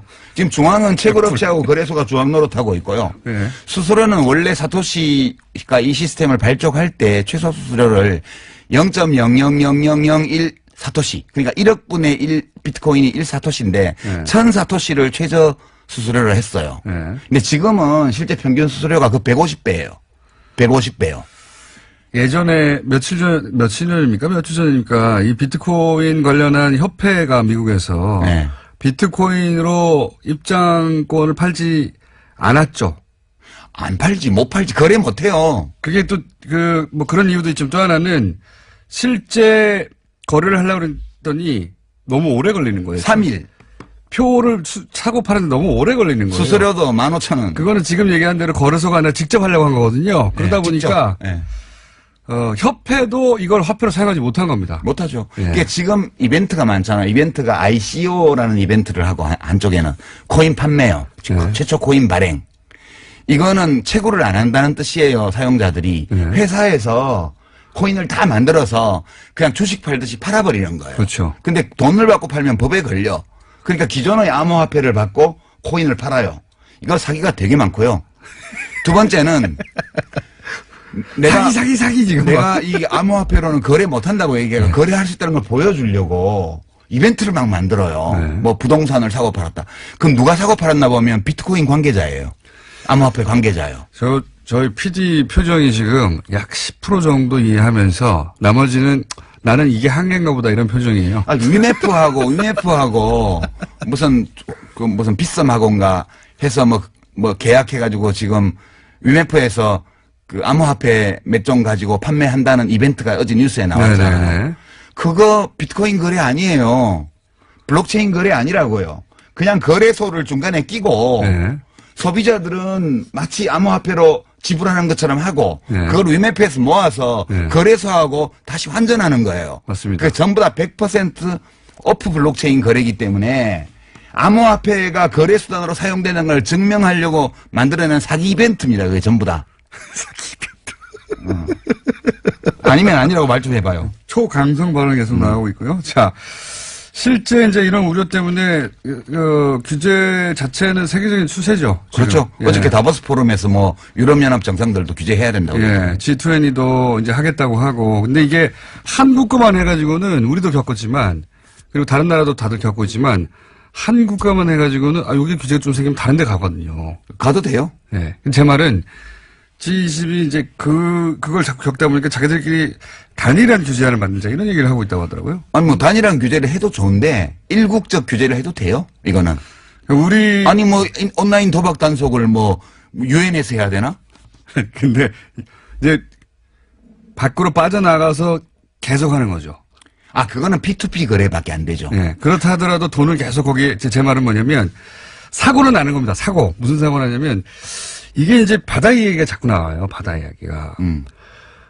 그런데 이제 자유한국당에서 이 규제가 기본적으로 잘못됐다는 접근이거든요. 근데 돈 넣나 봐. 암호화폐. 그거보다는 저는 요 뒤에 있는 어떤 정치적 셈법은 사고 날 거니까 사고가 나라 이거예요. 나라 이거지. 예. 바다 이야기 되라. 그렇지. 대폭발해라. 그렇지. 대폭발해가지고 문재인 사람들 정권 망해라. 그러니까 사람들 난리 나라 이거예요. 그거거든요. 규제 못하게 하고 막 계속 그 신기술 왜 규제하냐고 하고 이게 사실은 정치권에서 나온 주장은 폭발해라 난리 나라 이거예요. 바다 이야기 곱하기 100해라. 그렇게밖에 해석할 수가 없어. 그렇죠. 안 그러면 돈 넣었다고 볼 수밖에 없지. 그리고 만약에 관계자들은 돈 때문에 그러니까 지금 네. 초기에 촉이 좋아서 이걸로 돈 벌 수 있다고 생각한 사람들이 비트코인 거래소를 만들었거든. 네. 근데 이게 막장에 왔다는 걸 알아요. 그 사람들이 전문가니까. 그래서 어디로 빠져나가냐 하면 명분을 챙겨야 되잖아. 돈은 이미 벌었고. 네. 그래서 이렇게 말하면 명예훼손일 수도 있는데 내가 한번 먼저 해보자고. 하시고 명예훼손 다 하고 우리 방송 뜨고. 그래서 거래소들이 뭘 하냐 하면 비트코인 블록체인 협회라는 걸 만들었어요. 그래서 네. 진대재 전 정통부 장관님을 대표로 모셔서 어저께 그렇죠. 보니까. 예. 상징적인 분인데 여러 의미에서. 예. 근데 명분은 블록체인 기술을 개발하기 위해서 뭘 한다는데 예. 사실은 블록체인 기술을 연구한다는 건 명분에 불과하고 거래소들이 이미지 개선을 위해서 지금 블록체인 협회를 만든 거라고 저는 봐요. 그렇게 개인적 의견입니다. 그렇지. 개인적 의견은 필요할 수 있는 거 아닙니까? 조선방송은 공식적인 입장과는 무관하죠. 예, 제 생각과도 무관하고 유시민 작가의 개인적인 의견으로 고소하려면 저쪽에 뭐 하려면 하라 이거지. 혼자 하시고요. 자, 살짝 동의하는 바이고요. 근데 이런 얘기도 할게요. 이제 이게 그러면 유시민 작가의 혼자만의 생각이냐? 이렇게 생각하는 사람이 많이 있습니다. 유럽 중앙은행장 같은 경우도 가상화폐가 돈이 아니다. 뭐 여러 나라의 중앙은행장들이 이건 도박이다, 투기다 이런 얘기 많이 했어요. 아, 사실. 그거는 기득권자라서 그렇대잖아. 그러니까 꼰대들이라서 그렇대잖아요. 미래의 기술에 관심이 없고 현재의 기득권을 지키는 데만 급급한 자들이기 때문에 이 블록체인 기술에 대한 이해도가 낮고 암호화폐를 탄압하는 거다. 이게 그분들의 주장이에요. 그렇죠. 그죠? 맞습니다. 그래서 토론회 때 무슨 얘기 하셨잖아요. 비유가 뭐더라 그거? 뭐 있는데 건축 기술 어쩌고저쩌고 한 거예요. 저 블록체인 기술은 건축술이고 예. 비트코인은 집이고 그 마을회관 지어놨더니 가보니까 도박장이 돼 있더라. 예. 그래서 도박 단속 하니까 왜 건축을 탄압하냐. 예. 그렇게 얘기하는 거하고 똑같다고요. 그런 거죠. 예, 결국은. 예. 그런 얘기입니다. 그리고 이제 그 외에도 이 해킹 얘기를 또 하는 이유는 아까도 얘기했던 일본 최대 거래소가 코인체크라고 있어요. 이게 이제 유명해진 이유가 20대 천재 해커가 만들었다고 했거든요. 처음 출발을. 천재 해커가 만들었기 때문에 해킹이 안 된다. 그런 게 어디 있어요? 이렇게 출발을 한 거예요. 그래서 사람들이 굉장히 많이 신뢰하고 최대 거래소가 됐는데 이제 5,700억 규모 해킹이 됐어요. 문제는 이 거래소에 이 피해자를 보상할 돈이 없어요. 없어요. 5,700억이 어디 있습니까? 없어요. 그래가지고 지금 그 부분 거래가 중단된 채 어떻게 보상할지 보상 계획을 발표를 못하고 있어요. 그렇기도 하고 2014년에도 똑같은 곡스라고 세계 최대 망했죠, 거기는. 예, 거기는 망했죠. 그래가지고 아예. 풀려가지고 줄 돈이 없으니까. 네. 예. 그런 위험도 노출돼 있습니다. 계속해서. 뿐만 아니라요. 예. 지금 비트코인 1,700만 개 발행된 것 중에 비트코인 예를 들면 네. 상당수가 이미 없어졌다는 거예요. 그러니까 이게 개인 키를 분실하면요. 찾을 길이 없어요. 우리가 은행에서는 네. 거래하다가 비밀번호 뭐지? 잊어버렸다. 이러면 인적사항 들고 주민등록증 가서 확인하면 변경할 수 있잖아요. 네. 그래서 내 돈 찾을 수 있어요. 근데 이 암호화폐 지갑은 내 공개 키하고 개인 키하고 두 개를 쓰는데 개인 키를 분실하잖아요. 네. 그러면 끝이에요. 그걸로. 절대 못 찾아요. 비가역적이에요. 완전히 안전해요. 완전히 안전해요. 아무도 못 찾아요. 아무도 못 찾아요. 절대 찾을 수 없어. 네, 그 다음에 자기 개인 키를 누출하잖아요. 네. 누출하면 그거를 가져간 사람이 내 지갑에 암호화폐를 다 털어가도 그 사람이 누군지 절대 못 찾아. 확실하게 비가역적이고 안전해요. 자, 그러면 현재 정부의 규제 수준에 대해서는 어떻게 생각하십니까? 규제 수준은 이제 좀 효과적으로 우선 큰 그물을 쳤어요. 네. 그러니까 가상계좌 발행에 대한 규제를 네. 발급에 대한 규제를 한 거죠. 그렇죠. 그래서 실명 거래로만 할 수 있도록 하고 네. 그리고 벌집 계좌라고 해서 임원이 거래소 임원이 자기 법인 계좌 만들어 자기 이름으로 그렇죠. 만들어 놓고 그것다가 새끼 DB를 만들어 가지고 막 거래하는 이걸 못하게 일단 막은 거죠. 이러면 일단 큰 건 막은 거죠. 큰 블록체인과는 무관한 오프 거래의 상당 부분을 막은 거예요. 이거는 일단 투기 열풍을 좀 식히는 데는 이제 대정력법으로 이름 걸고 해야 되니까 이제 바로 효과가 나죠. 큰 손들이 못 움직이는 거죠 이렇게 되면. 예. 그리고 의심 거래는 얼마 이상짜리는 바로 이제 세무당국에서 들여다보고 금융당국에서 들여다보니까 일단 큰 손들 타짜들이 설치는 거를 막는 효과도 있고요. 그다음에 속없이 몰려드는 소액 투자자들이 막 몰려드는 것도 좀 막을 수 있죠. 주춤해지게 되죠 당연히. 예. 아예 거래소를 폐쇄, 이게 법무부의 시각이라는 거는 저는 그럴 수 있다고 봅니다. 이거 하우스잖아. 이렇게 본 거거든요. 하우스로 본 거거든요, 법무부도. 그러니까 법무부는 당장 폐쇄도 옵션으로 가져야 된다. 이렇게 치고 나온 거예요. 저를 요새 법무부 직원들이 좋아한대요. 법무부 시각은 이 중에 범죄적 요소를 바라본 제 겁니다. 기사가 나가면 밑에 그런 게 있다고 보면 돼요. 이 기사를 법무부 직원들이 좋아합니다. 자, 이렇게 받아들이시면 좋을 것 같아요. 물론 비트코인 투자하신 분도 있고 동의하지 않는 분들 텐데 비트코인과 관련한 긍정적인 뉴스는 넘치고 넘쳐요. 그럼요. 세상에 넘치고 넘치고 투자해서 얼마를 벌었다는 사람도 있고 가격이 얼마다는 얘기 어마어마한 가격이거든요 지금. 잘 보셔야 돼요. 이 우리가 좀 인터넷으로 뉴스를 보잖아요. 보면 미국의 새로운 코인 암호화폐를 발행한 그 ICO를 성공적으로 한 어떤 CEO 인터뷰가 쫙 나옵니다. 내용을 이렇게 분석을 해보면 아무 내용도 없어요. 그 코인이 어떤 기술적 기반을 갖고 있는 코인인지에 대한 설명도 없고요. 자기들이 성공적으로 했고 투자에 참여한 사람이 몇 명이고 얼마를 모집했고 이거 쭉 나온 다음에 맨 밑에 보면 거래소 광고가요. 배너가 뱅뱅뱅 반짝반짝합니다. 거기 들어오라고요. 이게 지금 기사의 형태로 나와 있는 광고죠. 광고. 이게 인터넷에는 완전 널려 있거든요. 하우스 광고죠. 그게. 하우스 광고죠. 조심하셔야 돼요. 자, 워낙 긍정적인 뉴스만 넘치고 있다 보니까 이렇게 생각하시면 되겠습니다. 유시민 작가가 우려되는 바를 반대적으로 확 한번 혼자라도 이런 점들이 있다. 이거 봐야 된다. 확 꺾어줄 필요가 있다고 생각하시죠. 제가 뭐 혼자 다 하실 수 있을지 모르겠어요. 근데 아니 뭐 디지털을 이해 못하고 뭐 하는 그런 60된 꼰대다 이런 말을 듣는 한이 있어도 그건 아니에요. 이 뭐 I don't 기술이요. care예요. 이 기술이 생각보다 좋은 기술이나 블록체인 기술이 뭐 너무 어려운 거 아니에요. 그럼 제가 설명을 야동으로 들어서 그렇지 퍼즐하고 그거 사실 이거 문과는 이해 못 해가지고 이게 모르는 소리 한다. 그렇게 어렵지는 않아요. 그렇지 않습니다. 네. 그렇지 않고요. 유시민 작가가 본 본질은 이러하다는 겁니다. 네, 이건 사기에 가깝다. 이건 터진다. 가까운 게 아니라 사기예요. 네, 저는 사기에 가깝다고 표현할게요, 그냥. 진행자라서 조심스러워졌네. 청소가 언제부터 이렇게 변했나? 교통방송이 사람 많이 버려놨네. 네, 그렇게 생각됩니다, 저도. 저도 계속 먹고 살아야 하고, 여기서. 소송은 본인이 당하시고요. 자, 그 관점 오늘 전해드렸고, 혹시 못 알아듣겠다. 또 필요하다. 브레이크 한번 더 세게 걸어야 되겠다. 그럼 저희가 유시민 작가를 긴급 조달해가지고 납치해서 다시 모시는 것으로. 뭐 누구 같이 나와서 얘기해도 돼요. 저는 누구와도 뭐 모르는 건 모른다 그러고. 본인이 문제가 아니고 다른 사람이 안 나와요. 아, 그래요? 상대방이 유시민 작가가 토론하시죠. 안 나와요. 정말? 섭외가 안 됩니다. 네. 네, 두들 맞을까봐. 네, 섭외가 안 돼가지고. 샌드백은 제가 하는 것으로 하고, 오늘은 1차전으로 하겠습니다. 1차전. 왜냐면 이게 금방 해결될 일은 아닌 것 같거든요. 제가 보기에. 네. 자, 1차전 치르신 유시민 작가였습니다. 감사합니다. 예, 고맙습니다. 불친절한 AS. 오늘 문자,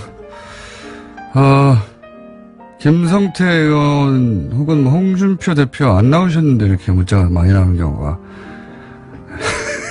어머니 많이 나왔습니다. 자, 블록체인 기술로 투표하게 하는 거 대찬성입니다. 저 이 생각 오래전부터 해왔습니다. 예.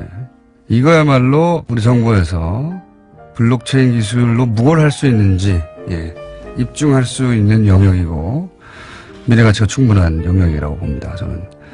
그리고 다른 나라에서 시도해서 에스토니아 같은 나라에서는 실현된 것으로 전환한 것입니다. 그게 투표까지 이루어졌는지는 모르겠어요. 기술 여부는 된 걸로 알고 있는데. 자, 공장장 야동에 집착하지 마세요. 쉽게 하려고 제가 한 거죠. 쉽게 하려고. 무슨 말인지 못 알아듣겠지만 유시민 작가님이 나오니까 선물을 받은 것 같아요. 네. 오늘 중으로 이해할 수 있는 거 맞겠죠? 예. 그래서 저희 PD 얼굴을 보면 제가 보기에는 내일도 이해 못 하실 수도 있습니다. 예. 그 외에도 아주 문자가 대략 한꺼번에 500개 이상이, 유시민 작가 문자만으로 500개 이상이 따라왔네요. 예. 비트코인 관심들이 많으시고, 예. 이렇게 설명해 주는 사람들이 없다 보니까. 그리고 덕분에 오늘 소송 당했으면 좋겠네요, 유시민 작가. 소송 당해서, 예. 또 한 번 화제가 되고, 뉴스공장 잘 되고, 예. 대략 2,000개 정도 한꺼번에 왔다고 합니다. 예, 한꺼번에 아니라 오늘 유시민 작가 관련해서 문자가 2,000개 많이 온 겁니다. 그리고 유시민 작가 얘기할 때 입 좀 닫아라. 이 얘기 왜 이렇게 많습니까? 싫다! 여기까지 하겠습니다. 자, 칼 플라이 사용대연구소. 예. 약 3, 4년에 한 번씩 훌륭해지는 연구소. 3, 4년에 한 번씩 세계적인 석학들이 예, 모여서 미팅도 하고 그런 곳입니다. 정태인 선생님 나오셨습니다. 안녕하십니까. 네, 안녕하세요. 오늘 제가 딱 보니까 세이프 카드라고 이거 들고 오셨는데 네. 세이프 뭐 카드. 연이어서 비트코인에 이어서 세이프 카드. 모르셔도 됩니다. 세이프 카드는 제가 이해하는 게 맞습니까? 세이프 카드는 다른 나라에서 야 니네 물건 우리나라 수입돼가지고 큰일 났어. 니네 좀만 수입해 이거죠. 한마디로 그렇죠. 말하면. 네. 갑자기 수입이 늘어서 우리 산업이 큰 타격을 입었다. 네. 그러므로 긴급 조치를 취한다. 대신에 일정한 정도를 넘어서는 안 된다. 상대 국가도 보복을 할 수 있다. 이게 가트의 규정입니다. 가트 그렇죠. 19조. 이쪽은 저렇게 하면 우리도 그렇게 할 수 있는 건데 네. 세이프 카드가 지금 발동을 미국에서 하긴 했죠. 예. 했죠. 예. 했는데 아직 실행은 안 됐고 청문회를 거쳐서 내년 초쯤에 아마 실행이 될 걸로 보입니다. 내년 초쯤에. 예. 뭐를 했죠? 세탁기하고 예. 그 태양광 셀과 모듈. 세탁기가 우리나라를 노리는 거죠. 그죠? 예, 이전에 지금 우리나라 언론만 보면 굉장히 여러 가지 정보가 있어서 제가 무역위원회 가서 USTR 가서 봤더니 2011년에 월풀이라고 이제 유명한 그 회사. 그렇죠. 예. 요새 고급적이. 세계적으로 유명한. 예. 예. 월풀이 2011년부터 LG와 삼성에 대해서 제소를 했어요. 예. 그러니까 문제가 되니까 덤핑했다고 제소를 하니까 우리는 덤핑한 게 아니다라고 증명을 하고 중국으로 생산 기지를 옮겼어요. 예. 근데 중국이 이제 임금이 쌓이니까 또 내려갔을 거 아니에요. 네, 그러니까 또 엔티덤핑을 또 때렸어요. 예.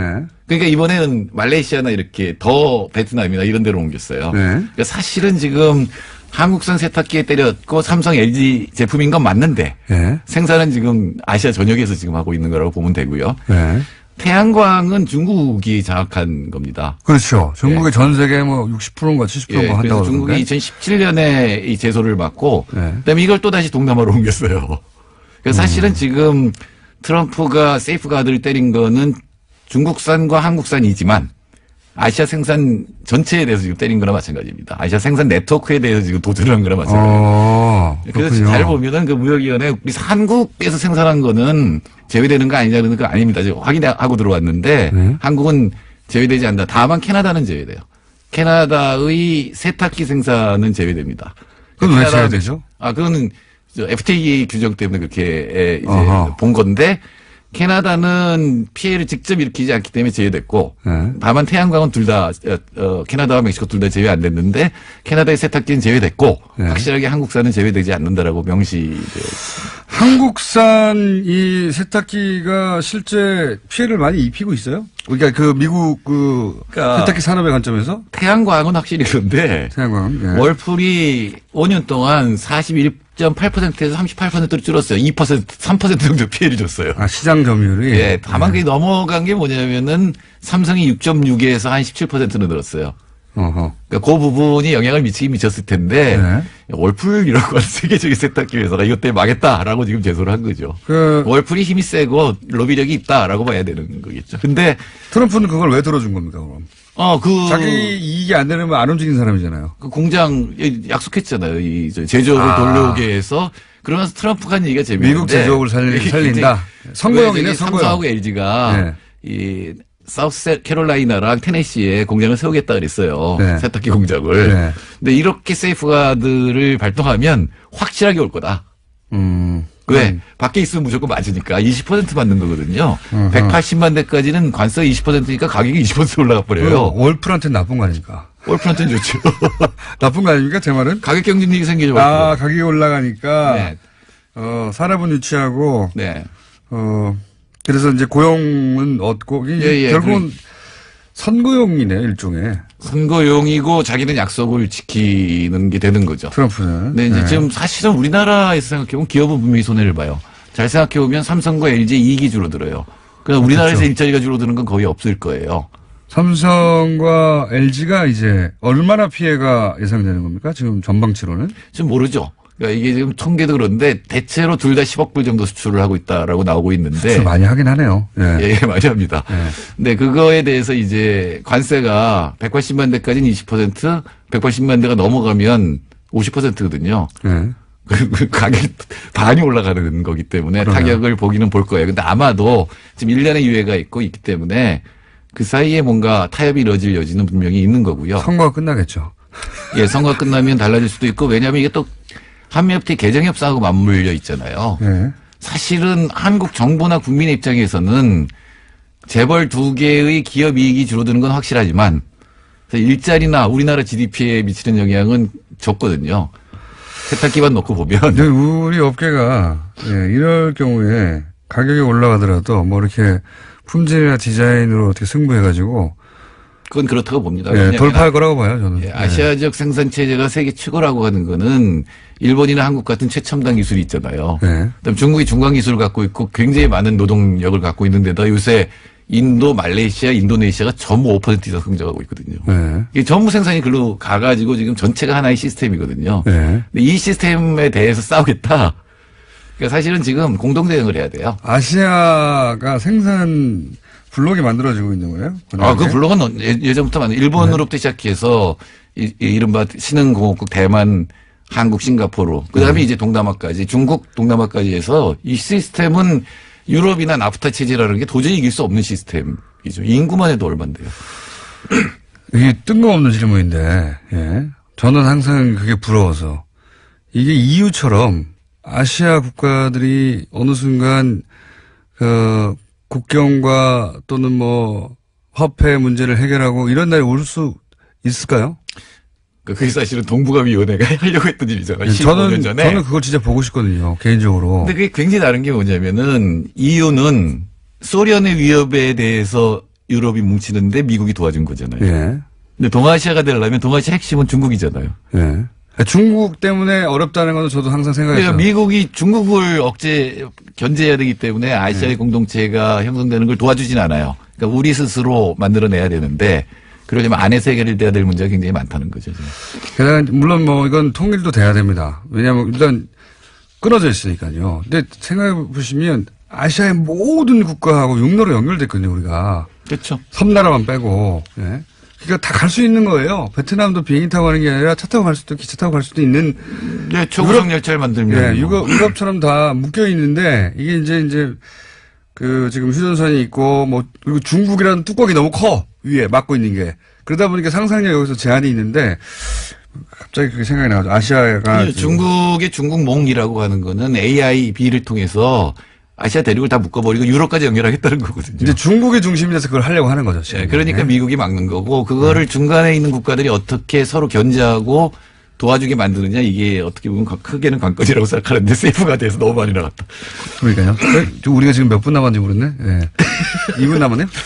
세이프가드 돌아와가지고 미국이 어쨌든 세이프가드를 발동해가지고 우리나라에서 특히 영향을 받는 세탁기에 대해서 그러면 지금은 몇만 대 팔고 있는데 앞으로는 몇만 대밖에 못 판다는 겁니까? 뭐 그거는 알 수 없고요. 한국 정부는 어떻게 해야 될까를 얘기를 해야 되는데 지금 김현종 본부장은 수익 급증도 증명할 수 없고 세탁기의 경우 그다음에 산업 피해도 증명할 수 없기 때문에 이건 WTO에서 이긴다. 제소에서 이길 것이다. 예, 그다음에 보복 세이프가드는 안 합니까 혹시? 아니요, 그건 이제 WTO에서 하는 거는 오래 걸려요. 그래서 별 효과는 없는데 네. 태양광은 사실 중국 문제예요. 어떻게 보면은. 네.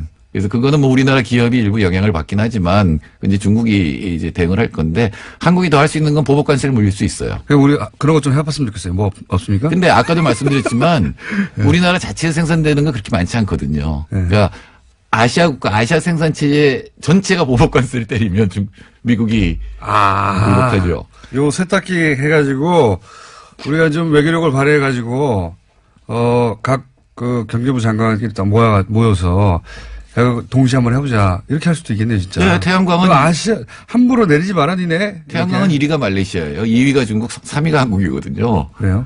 예, 네, 그러니까 같이 공동 대응할 수 있는 방안이 있는 거고 또 하나는 미국 내에서 이 움직임이 혹시 정부에 있습니까? 같이 공동 대응하는? 아니 한미공조 어쩌고 하는데 그거하고 상관없이 맨날 경제부는 자기들 마음대로 해왔어요. 우리도 상관없이 계속 하면 됩니다. 돈 문제에 있어서는 방법이 있나요? 지금 WTO 제소까지는 얘기가 나왔고 네. 아마 미국에서 재판하는 것도 생각은 하고 있을 거예요. 그러나 아시아 국가들이 같이 한다는 건 아직 못하는 것 같아요. 아시아 국가들끼리 모여가지고 미국을 상대로 세이프가드를 동시에 때리는 거죠.